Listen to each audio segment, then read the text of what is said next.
طفيت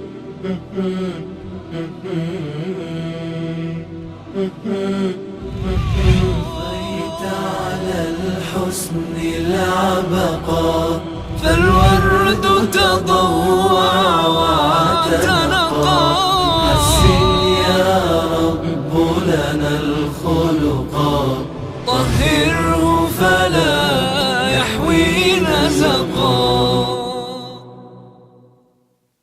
اعوذ باللہ من الشیطان الرجیم. بسم اللہ الرحمن الرحیم. الحمد للہ رب العالمین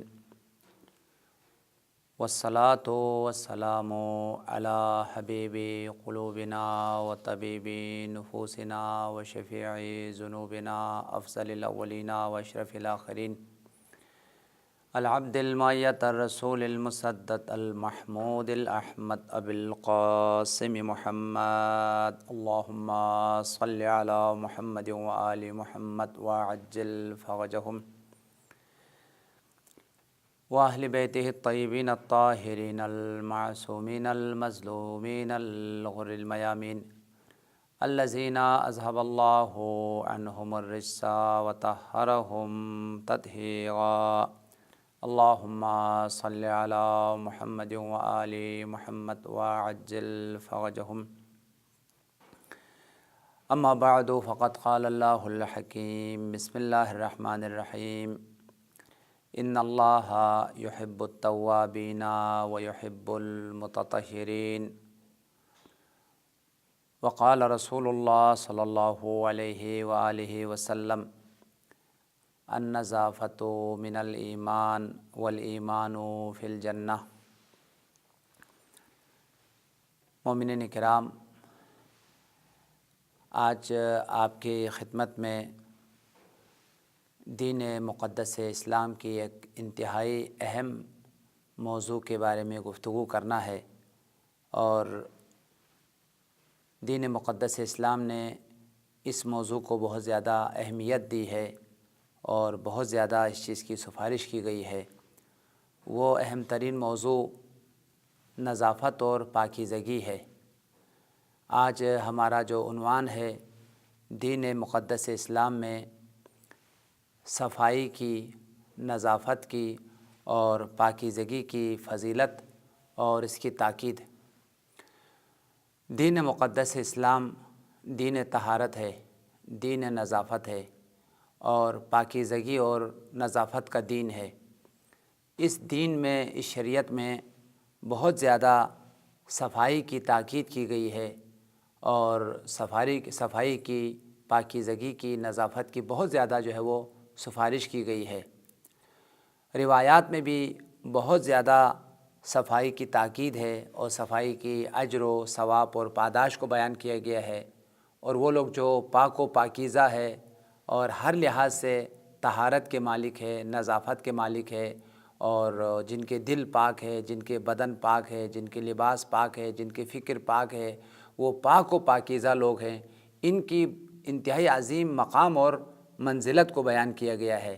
اور اس کے مقابل میں وہ لوگ جو انتہائی ناپاک لوگ ہیں اور جن میں پاکیزگی نہیں ہے، جن میں طہارت نہیں ہے، ہر لحاظ سے، چاہے ظاہری جو پاکیزگی نہ ہو، چاہے وہ باطنی پاکیزگی نہ ہو، اور جو ناپاک لوگ ہیں ان کی بڑی مذمت اور بہت زیادہ ان کی جو ہے وہ سرزنش اور توبیخ کیا گیا ہے. اور بدترین لوگ قرار دیے گئے ہیں جو انتہائی ناپاک ہے اور انتہائی گندے ہیں اور بہت زیادہ نظافت کا خیال نہ رکھنے والے لوگوں کی بہت زیادہ مذمت کی گئی ہے، جو آپ کے خدمت میں آپ کی ابھی جو ہے وہ بیان کروں گا.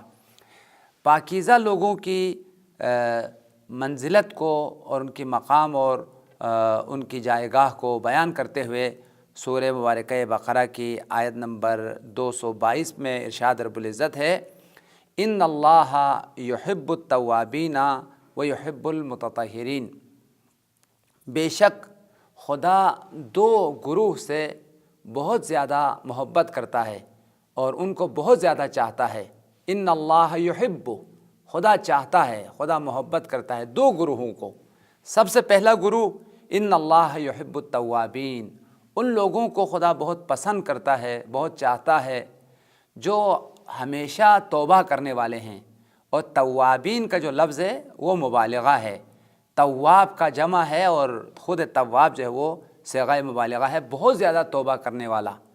تواب یعنی وہ شخص جو بار بار توبہ کرتا ہے اور اپنی گناہوں سے، اپنی خطاؤں سے، اپنے معصیتوں سے جو بار بار بارگاہ الہی میں معافی مانگتا ہے، توبہ کرتا ہے، استغفار کرتا ہے، اس شخص کو تواب کہا گیا ہے۔ اور تواب کی جو جمع ہے وہ توابین آیا ہے۔ تو پہلا گروہ جو خدا کو بہت زیادہ محبوب ہے اور پسندیدہ ہے وہ توبہ کرنے والے ہیں، یعنی حقیقت میں اپنی جو باطنی رجس ہے، باطنی جو گندگی ہے، باطنی جو کثافت ہے، وہ سب سے بڑا جو رجس ہے انسان کا وہ گناہ ہے، وہ معصیت ہے، وہ آلودگی باطنی ہے، وہ روح کی آلودگی ہے، وہ باطن کی آلودگی ہے۔ تو ان لوگوں کو خدا پسند کرتا ہے جو اپنی باطن کو پاکیزہ کرنے والے ہیں، اپنے آپ کو گناہوں سے نجات دینے والے ہیں، اور گناہوں کی آلودگی سے، گناہوں کی رجس سے اور گناہوں کی جو ہے وہ غلاظت سے اپنے آپ کو جو نجات دینے والے ہیں۔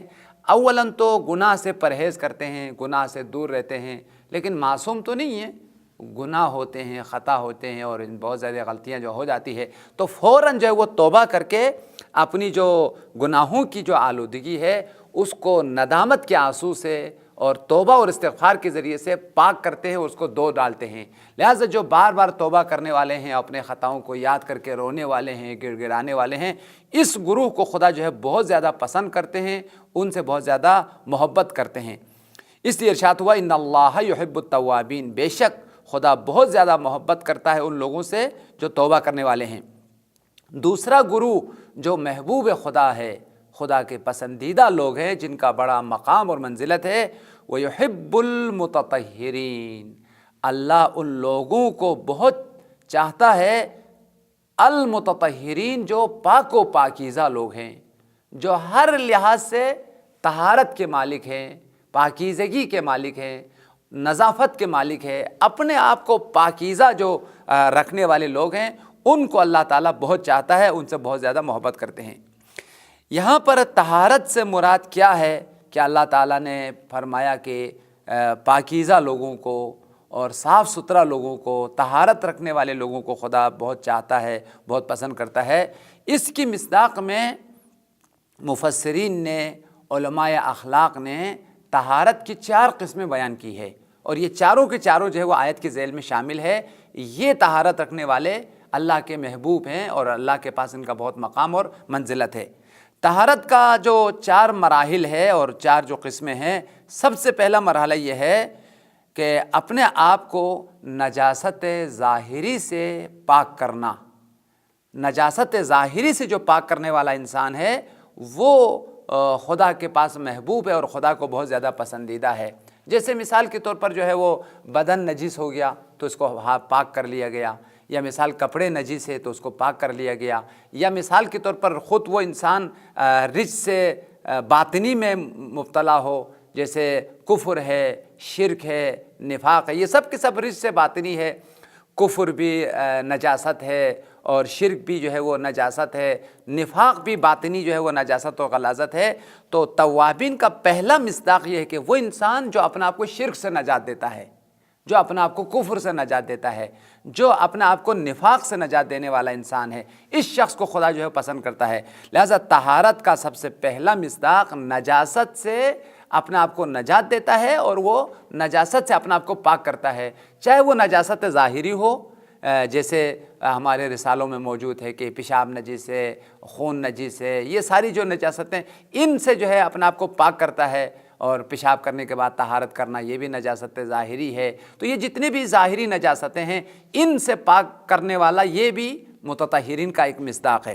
لہذا خدا ان لوگوں کو پسند کرتا ہے جو نجاست کی حالت میں نہیں رہتے بلکہ اپنا آپ کو پاک قرار دیتے ہیں، چاہے وہ کفر سے پاک قرار دیتے ہیں، مسلمان ہوتے ہیں، مومن ہو جاتے ہیں، کفر سے پاک کرتے ہیں، یا جو ظاہری نجاست ہے اس سے اپنا آپ کو پاک کرتے ہیں۔ یہ طہارت کا پہلا مصداق۔ دوسرا مصداق جو ہے وہ علماء نے فرمایا ہے، طہارت جو ہے وہ طہارت معنوی مراد ہے۔ طہارت معنوی سے مراد یہ ہے اپنے آپ کو گناہوں کی آلودگی سے نجات دیں، وہ انسان پاک و پاکیزہ ہے جو گناہوں سے پاک ہے، یعنی حقیقی طہارت کے مالک اور متطہرین کے جو واقعی مصداق ہیں، یعنی کامل اور واقعی معنوں میں جو طہارت اور پاکیزگی کی جو اعلیٰ مصداق پر ہے وہ تو ائمہ طاہرین ہیں، کہ جن کے بارے میں اللہ تعالیٰ نے آیت تطہیر نازل فرمایا، یرید اللہ لیذھب عنکم الرجس ویطہرکم تطہیرا، کہ طہارت کا جو اعلیٰ مصداق پر فائز ہے وہ ائمہ طاہرین ہے۔ لہذا متطہرین جو ہر قسم کی رجس سے، پلیدگی سے، نجاست سے پاک و پاکیزہ ہے، وہ اہل بیت کی ذوات ہے۔ اللہ نے ان کو پاک کیا ہے جس طرح پاک کرنے کا حق ہے، لیکن اہل بیت تو ہر قسم کی گناہ سے، معصیت سے، ہر قسم کی رجس سے پاک ہے۔ اس کا مطلب یہ نہیں کہ یہ پاکیزگی صرف اہل بیت کے لیے ہے، ہم لوگ کبھی پاک نہیں ہو سکتے ہیں۔ گناہوں کی آلودگی سے ہم پاک ہو سکتے ہیں، ظاہری نجاست کی جو آلودگی ہے ہم ان سے پاک ہو سکتے ہیں، اور جتنے جو اخلاقی برائیاں ہیں، مثال کے طور پر منافقت رجس ہے، اس سے ہم پاک ہو سکتے ہیں، منافقت سے اپنے آپ کو نجات دے سکتے ہیں، شرک اس سے اپنے آپ کو نجات دے سکتے ہیں، کفر سے اپنے آپ کو نجات دے سکتے ہیں، اسی طریقے سے جو اخلاقی آلودگیاں ہیں ان سب سے اپنے آپ کو نجات دے سکتے ہیں۔ تو آیت میں جو رجس کا ایک مصداق ہے وہ گناہ ہے، اور خدا پاکیزہ لوگوں کو پسند کرتا ہے۔ اس سے مراد یہ ہے کہ گناہ نہ کرنے والے، اپنے دامن کو گناہ کی آلودگی میں، گناہ کی رجس میں آلودہ نہ کرنے والے جو لوگ ہیں ان کو متطہرین کہا گیا۔ یہ پاکیزہ لوگ ہیں۔ کیوں پاکیزہ ہے؟ اس لیے کہ گناہ سے اپنے دامن کو پاک کیا ہے۔ تو جو واقعی معنوں میں گناہوں سے اپنے آپ کو پاک کرتے ہیں، ایسے لوگوں کو خدا بہت پسند کرتے ہیں۔ یہ طہارت کا 2 مصداق ہو گیا۔ طہارت کا جو تیسرا مصداق ہے جو علماء نے بیان کیا ہے، اپنے آپ کو اخلاقی رذائل سے، اخلاقی خامیوں سے، اخلاقی آلودگیوں سے پاک کرنا۔ اخلاقی آلودگیاں اور اخلاقی جو رذائل ہے، اگر خدا نخواستہ دل میں حسد آ جائے تو یہ رجس سے باطنی ہے۔ اسی طرح سے عداوت ہو، اسی طرح سے کینہ ہو، اسی طرح سے بغض ہو، اسی بد اخلاقی ہو، تکبر ہو، حسد ہو، یہ سب کی سب آلودگی باطنی ہے، یعنی یہ رذائل اخلاقی ہے۔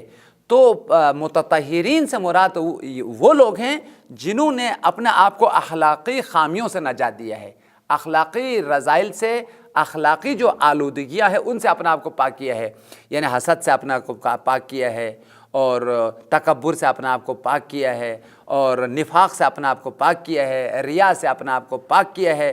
یہ جو جتنے بھی رجس سے باطنی ہے ان سے اپنے آپ کو پاک کرنے والے ایسے لوگوں کو خدا جو ہے وہ پسند کرتا ہے، اور یہ متطہرین کے مصادیق میں سے ہے۔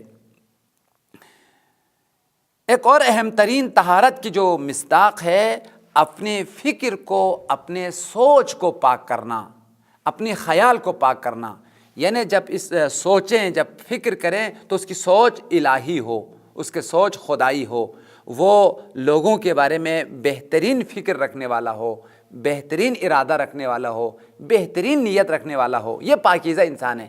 اس کے مقابل میں غلط سوچ رکھنے والا، منفی خیال رکھنے والا، غلط ارادہ رکھنے والا، یہ ناپاک انسان ہے۔ معاذ اللہ، اگر کوئی شخص کسی کے بارے میں غلط سوچتا ہے اور اس کو ضرر پہنچانے کے لیے سوچتا ہے، اس کو نقصان پہنچانے کے لیے سوچتا ہے، تو اس کی فکر پاکیزہ نہیں ہے، اس کا خیال پاکیزہ نہیں ہے۔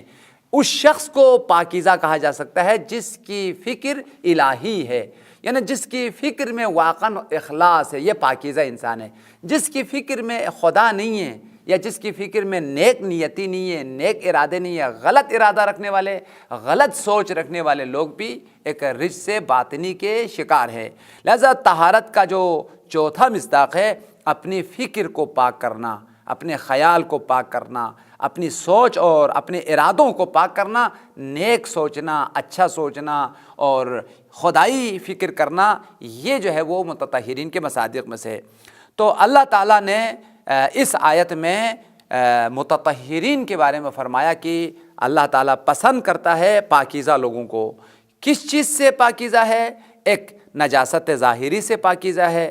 2، نجاست باطنی گناہوں سے اور معصیتوں سے پاکیزہ ہے۔ 3، اخلاقی رذائل سے اور اخلاقی خامیوں سے اپنا آپ کو پاک کیا ہے۔ 4 جو ہے وہ منفی اور غلط خیالات سے، غلط ارادوں سے، غلط سوچ سے جو اپنے آپ کو پاک کیا ہے، ایسے لوگوں کو اللہ تعالیٰ بہت پسند کرتا ہے۔ یعنی طہارت معنوی رکھنے والے لوگ اور طہارت ظاہری طور پر پاکیزہ رکھنے والے جو لوگ ہیں، ان کو اللہ تعالیٰ پسند کرتا ہے۔ دیکھیں مومنین کرام، دین مقدس اسلام دین نظافت اور دین طہارت ہے۔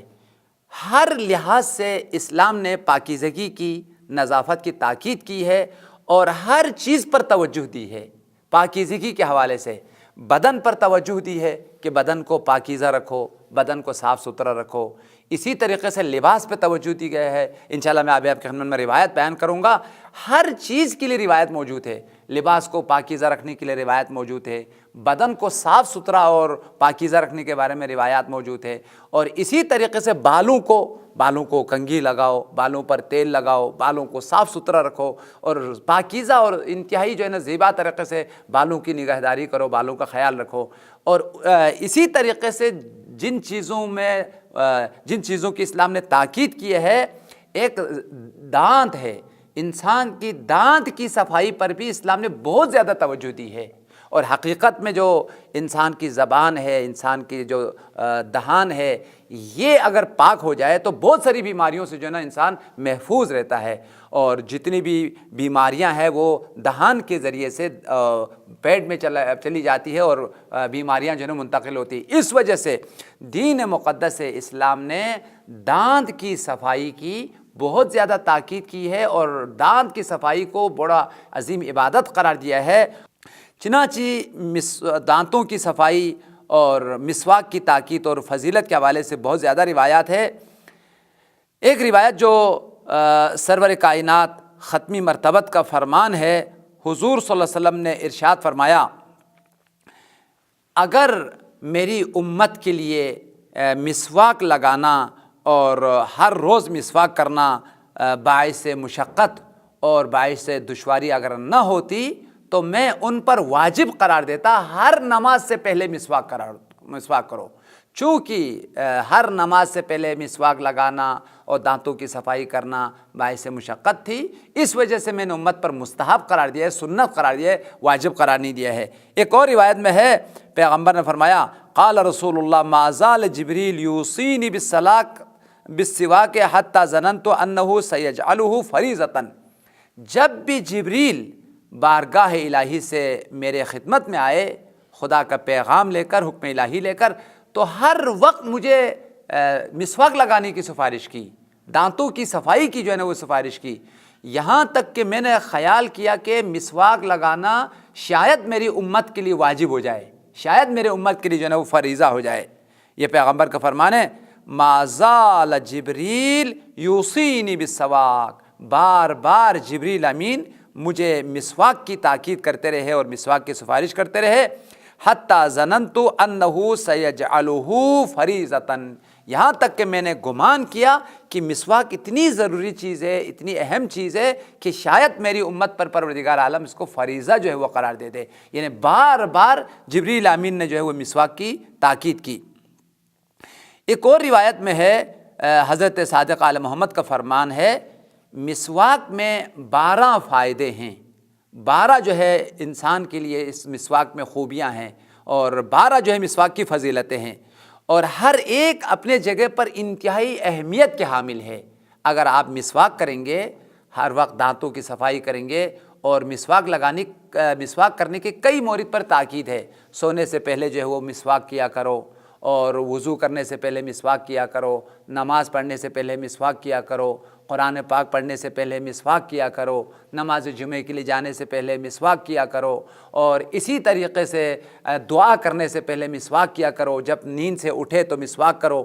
سرور کائنات کے بارے میں ہے، حضور صلی اللہ علیہ وسلم بہت زیادہ مسواک کے پابندی فرماتے تھے کہ جب سوتے تھے تب مسواک فرماتے تھے، اور جب اٹھتے تھے تب بھی مسواک کرتے تھے، وضو کرتے تھے تب بھی پیغمبر مسواک کرتے تھے، اور نماز سے پہلے مسواک کرتے تھے، اور تلاوت کرنے سے پہلے مسواک کرتے تھے۔ لہٰذا مسواک کرنا سنت نبوی ہے، اور خود نے اس کام کو بہت زیادہ انجام دیا ہے، اور امت کو اس صفائی کی اور اس اہم عبادت کی تاکید فرمایا ہے۔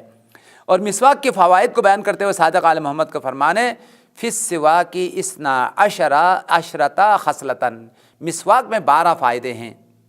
دیکھیں اسلام کس قدر ایک ایک عضو کی صفائی کی توجہ کی ہے، تاکید کی ہے۔ دانتوں کی صفائی کی تاکید کرتے ہوئے اور مسواک کی سفارش کرتے ہوئے صادق عالم محمد نے فرمایا کہ 12 فائدے ہیں۔ سب سے پہلے وہ من السنتی، مسواک لگانا سنت انبیاء ہے، سنت سرور کائنات ہے۔ آپ نے مسواک اگر کی ہے تو ایک عبادت انجام دیا ہے، ایک سنت کو جو ہے نا انجام دیا ہے، یعنی صرف ایک صفائی کے حد تک نہیں ہے، یہ دنیاوی نہیں ہے، یہ ایک دینی ہے، ایک عبادت الہی ہے، سنت شریعت، سنت پیغمبر گرامی ہے۔ لہٰذا مولانا صاحب نے فرمایا وہ پہلا فائدہ وہ من السنتی، سنت ہے اور آپ کو سنت پر عمل کرنے کا ثواب خدا دیتا ہے۔ اور دوسرا فائدہ مطہرۃ للفم، دانت کی طہارت کا سبب ہے، دانت سے بدبو اور دانتوں کی جو بیماریاں ہیں وہ بیماریاں جو ہے نا ختم ہوتی ہے۔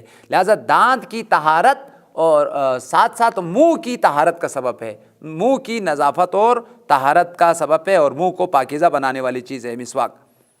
وَمُجِلَّاتٌ لِلْبَصَرِ، مسواک کرنا آنکھوں کی بینائی کا سبب ہے، بینائی کو تقویت ملتی ہے اور آنکھوں میں نور اور آنکھوں کی بینائی کو جو ہے وہ تقویت اور زیادہ استحکام ملنے والی چیز ہے۔ مجلات للبصر، بصر کو جلا بخشتی ہے اور نورانیت اور آنکھوں کو تقویت دینے والی چیزیں نورانیت میں اضافہ کرتی ہے۔ وَيُرْضِي الرحمن، اور چوتھا فائدہ مسواک رضا الہی کا سبب ہے، مسواک کرنا خدا کی خوشنودی کا سبب ہے، رضا پروردگار کا سبب ہے۔ پانچواں فائدہ فرمایا وَيُبَيِّضُ الْأَسْنَانَ، مسواک کرنا دانتوں کی سفید اور چمکدار ہونے کا سبب ہے۔ بہت سارے لوگ ہیں مسواک نہ کرنے کی وجہ سے یا پھر مختلف چیزیں کھانے کی وجہ سے دانتوں کے اوپر دبے پڑ جاتے ہیں اور دانت انتہائی کثیف نظر آتے ہیں، پھر اس کی شخصیت پر جو ہے نا وہ یہ اثر انداز ہوتا ہے۔ بہت عظیم شخص ہو اور بڑا مقام اور منزلت رکھنے والا انسان ہو اور اس کی دانت انتہائی جو ہے نا وہ کثیف ہو، ساتھ ساتھ اگر دانتوں سے بدبو آ رہی ہو تو لوگوں کی نگاہ میں اس کی شخصیت پر اور اس کی جو مقام و منزلت پر اثر انداز ہوتا ہے۔ اس لیے مولا نے فرمایا کہ تم مسواک کیا کرو تاکہ تمہارے دانت چمکدار موتی کی طرح سفید رہیں، اور جہاں تمہاری شخصیت ہے، مقام و منزلت ہے، وہاں تمہاری دانت بھی پاک و پاکیزہ ہو، یعنی لوگ تمہارے دانت کو بھی دیکھ کر خوشحال ہو جائے کہ کتنے اچھے دانت ہیں، کتنے سفید جو ہے دانت ہے۔ مولا نے فرمایا یبیض الاسنان، مسواک کرنا انسان کی دانتوں کی سفیدی اور دانتوں کو جو ہے وہ خوبصورت بننے کا سبب ہے۔ وَيَذْهَبُ بِالْحَفْرِ وَالْبَلْغَمِ، اور مسواک لگانا جو ہے وہ بلغم کی کمی کی سبب ہے اور ساتھ ساتھ جو ہے وہ منہ کے اندر جو بدبو ہے اور منہ کے اندر جو بہت ساری بدبو پیدا ہو جاتی ہے اس کی دوری کا سبب ہے۔ وَيَشُدُّ اللَّثَّةَ، مسوڑوں کو مضبوطی اور مسوڑوں کی جو ہے وہ بیماریوں سے بچنے کا سبب ہے۔ بہت سارے لوگوں کی مسوڑوں سے خون آتا ہے اور اس کی بنیادی سبب مسواک نہ کرنا ہے۔ وہ لوگ جو مسواک نہیں کرتے وہ بہت ساری بیماریوں میں مبتلا ہوتے ہیں اور پھر بہت ساری بیماریاں اس کے معدے میں چلی جاتی ہے، اور انہی بیماریوں میں سے دانتوں کے اندر بدبو اور دانتوں کے اندر جو غذائیں پھنس جاتی ہے وہ غذائیں بعد میں کیڑوں کی صورت میں یا بدبو کی صورت میں بعد میں جراثیم کی شکل اختیار کرتے ہیں اور دانتوں میں کیڑے جو ہے نا لگ جاتے ہیں۔ صادق آل محمد نے اسی حکمت کی طرح اشارہ کرتے ہوئے فرمایا کہ اگر تم مسواک کرو گے تو دانتوں کی بیماریوں سے محفوظ رہو گے، اور دانتوں سے جو خون آتا ہے، مسوڑوں سے جو خون آتا ہے، اس خون کے لیے بہترین علاج جو ہے وہ ہمیشہ جو ہے وہ مسواک کرنا ہے۔ ایک ڈاکٹر نے مجھ سے کہا کہ انسان کے جو خون آتا ہے یہ خون کی بنیادی سبب جو ہے وہ مسواک نہ کرنا ہے۔ مسواک کرتے رہیں گے تو وہ دانت میں محفوظ رہیں گے، لثے مضبوط رہیں گے اور دھاڑ محفوظ رہیں گے، اور اس سے جو ہے نا خون بھی ختم ہو جائے گا، خون جو ہے نہیں آئے گا۔ اس لیے صادق عالم محمد نے فرمایا کہ مسواک کرنا دانتوں کے خون سے اور دانتوں کے لثوں کے بیماریوں سے انسان کو محفوظ رکھتا ہے۔ وَيُشْهِ الطَّعَامَ، بھوک کے لیے اضافہ کرنے والی چیز ہے، یعنی مسواک لگانا یہ انسان کی اشتہا کو اضافہ کرنے والی اور تقویت دینے والی چیز ہے، یعنی اتنا اس کا اثر ہے کہ اگر مسواک نہ لگایا جائے تو بھوک نہیں لگتی اور بھوک جو ہے ختم ہو جاتی ہے، لیکن مسواک لگانے سے انسان کی بھوک میں اور اشتہا میں جو ہے وہ اضافہ ہوتی ہے۔ ساتھ ساتھ فرمایا کہ بلغم کو ختم کرتا ہے، وَيَزِيدُ فِي الْحِفْظِ، اور حافظہ انسان کی حافظے کی تقویت کا سبب ہے۔ روایت میں ہے 3 چیزیں حافظے کی تقویت کا سبب ہے۔ قرآن پاک کی کثرت سے تلاوت کرنا، یہ انسان کے حافظے کو تقویت دیتی ہے، اور دوسری چیز زیادہ سے زیادہ روزہ رکھنا، یہ انسان کی سلامتی اور حافظے کی تقویت کا سبب ہے، اور تیسری چیز مسواک لگانا۔ مسواک لگانا بہت زیادہ تقویت حافظے کی جو ہے وہ سبب ہے، اور حافظے کی مستحکم اور مضبوطی کے لیے، تقویت کے لیے بہت زیادہ مؤثر ہے۔ اس لیے صادق آل محمد کا فرمان ہے، وَيَزِيدُ فِي الْحِفْظِ، مسواک لگانا حافظے کی تقویت اور اضافے کا سبب ہے۔ وَيُضَاعِفُ الْحَسَنَاتِ، انسان کی نماز کے اجر میں اضافہ ہوتا ہے، قرآن پاک کی تلاوت کے ثواب میں اضافہ ہوتا ہے، درود پڑھتے ہیں اس کی ثواب میں جو ہے اضافہ ہوتا ہے۔ مولا نے فرمایا یضاعف بہ الحسنات، وہ نماز جو بغیر مسواک کے ادا کیا جائے اور وہ نماز جو مسواک لگا کے ادا کیا جائے، آسمان زمین کا فرق ہے۔ پیغمبر کا فرمان ہے مسواک لگا کے نماز پڑھنا ایک نماز 150 نمازوں کا ثواب ہے۔ اس لیے مولا نے فرمایا نہ تنہا نماز، جتنی بھی نیکیاں ہیں، جتنے بھی دعائیں ہیں، تلاوت ہیں اور صلوات ہیں، درود ہے، یہ سب جب مسواک کر کے انسان انجام دیتا ہے تو ان کی ثواب میں، ان کے اجر میں کئی گنا جو وہ اضافہ ہوتا ہے۔ یضاعف بہ الحسنات، مسواک لگا کے نماز پڑھنے میں اور نیکیاں کرنے میں ڈبل ثواب ملنے کا سبب ہے۔ وَتَفْرَحُ بِهِ الْمَلَائِكَةُ، اور مسواک کرنے سے جو ہے وہ ملائکہ کی خوشحالی ہے، اور ملائکہ جو ہے وہ خوشحال ہوتے ہیں۔ اور حقیقت یہی ہے کہ عتیق و رقیب ہے، اس طرف نیکیاں لکھنے والا فرشتہ ہے، اس پر برائیاں لکھنے والا، گناہ لکھنے والا فرشتہ ہے۔ تو جب عام انسان جس کے منہ سے بدبو آ رہی ہو، ہاں دائیں جانب بائیں جانب بیٹھے ہوئے انسان کے لیے باعث تکلیف ہے۔ اسی وجہ سے ہماری روایت میں ہے کہ پیاز کھا کے مسجد میں مت جاؤ، لہسن کھا کے مسجد میں مت جاؤ، بدبو کی حالت میں مسجد میں مت جاؤ۔ کیوں؟ گندا لباس پہن کے مسجد میں مت جاؤ۔ کیوں یہ کہا گیا ہے؟ اسی کہ تمہاری بدبو وہ دوسروں کے لیے آزار کا سبب ہے، دوسروں کے لیے تکلیف کا سبب ہے، اور یہ بالکل تجربہ شدہ چیز ہے کہ اگر کوئی انتہائی گندا انسان جس کی بدن سے بدبو آ رہی ہو، جس کے لباس سے بدبو آ رہی ہو، یا جس کی زبان سے، منہ سے بدبو آ رہی ہو، دہان سے اگر بدبو آ رہی، تو وہ ساتھیوں کو اور دائیں بائیں جانب جو بیٹھے ہوئے ہیں مسجد کے صفوں میں، اس کے لیے باعث اذیت اور باعث آزار ہے۔ تو یہاں روایت میں آیا ہے کہ نہ تنہا انسانوں کے لیے تکلیف ہے، فرشتوں کے لیے بھی تکلیف ہے۔ تم مسواک نہیں لگاؤ گے، تمہارے دانت کی بدبو سے تمہارے دائیں بائیں جانب جو فرشتہ ہے کرام الکاتبین، ان کی باعث تکلیف ہے۔ مولا نے فرمایا جب تم مسواک لگاؤ گے، تمہارے بدن سے خوشبو، تمہارے منہ سے خوشبو، تو یہ فرشتوں کے لیے خوشحالی کا سبب ہے۔ اس وجہ سے مومنین کرام، ہمارے لیے روایات میں یہ بات موجود ہے، مسجد میں جانے سے پہلے عطر لگا کے چلے جاؤ، خوشبو لگا کے چلے جاؤ، پاکیزہ لباس پہن کے چلے جاؤ، اور ساتھ ساتھ مسواک لگا کے چلے جاؤ، تاکہ تمہاری شخصیت اور تمہاری عظمت وہ بھی برقرار رہے، اور تمہاری بدبو کی وجہ سے کسی انسان کو اذیت اور آزار بھی نہ پہنچے۔ یہ قرآن پاک کی آیت ہے، خُذُوا زِینَتَکُمْ عِنْدَ کُلِّ مَسْجِدٍ، تم اپنی زینتوں کو لے لو جب مسجد میں تم چلے جاتے ہو، یعنی زینت کر کے مسجد میں چلے جاؤ۔ اس آیت کی ذیل میں ہے یعنی خوشبو لگا کے مسجد میں چلے جاؤ، پاکیزہ لباس پہن کے مسجد میں چلے جاؤ، صاف ستھرا ہو کے مسجد میں چلے جاؤ، مسواک لگا کے مسجد میں چلے جاؤ۔ حضور صلی اللہ علیہ وسلم نے فرمایا